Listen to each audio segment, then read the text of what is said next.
तिरुपति बालाजी, जो भगवान विष्णु के अवतार में से एक है, जो कलयुग में पृथ्वी पर भक्तों के कल्याण के लिए तिरुमाला पहाड़ियों पर प्रकट हुए और अपनी पत्नी पद्मावती के साथ वहां निवास करते हैं और भक्तों द्वारा चढ़ाए गए धन और बालों से कुबेर का कर्ज चुकाते हैं, जिससे उनकी हर मनोकामना पूरी होती है और ये मंदिर भूलोक में वैकुंठम कहलाता है।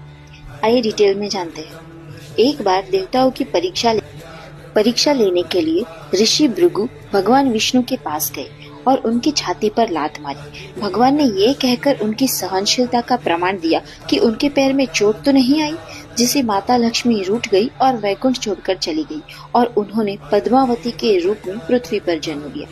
उसके बाद भगवान वेंकटेश्वर ने, जो कि विष्णु के अवतार है, राजकुमारी पद्मावती से विवाह किया।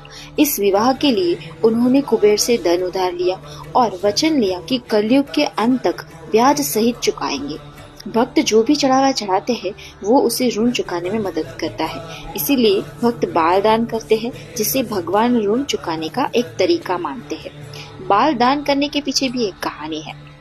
एक कथा के अनुसार जब बालाजी के विग्रह पर चींटियों का पहाड़ बन गया था, तब नीला देवी ने अपने बाल काटकर घाव पर रख दिए थे, जिससे वह घाव भर गया।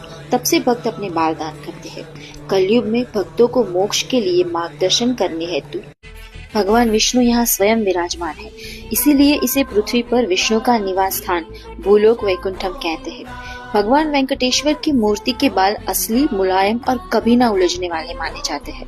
मूर्ति की ठुडी पर एक चोट का निशान है, जिस पर हमेशा चंदन का लेप लगाया जाता है, क्योंकि वहाँ चोट लगने पर माँ ने चंदन लगाया था और चंदन से भगवान को ठंडक भी मिलती है। मूर्ति से ऐसा कहा जाता है कि मूर्ति से पसीना आता है और एक दीपक हमेशा जलता रहता है, जिसमें तेल या घी नहीं डाला जाता।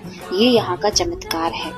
मंदिर में भक्तों की अडग आस्था है और सच्ची श्रद्धा से मांगी हुई हर मुराद यहाँ पूरी होती है। तिरुपति के तिरुमाला में ये मंदिर स्थापित है। To visit this place. और ऐसा कहा जाता है कि यहाँ बाल दान करने से हमारे सारा भार उतर जाता है।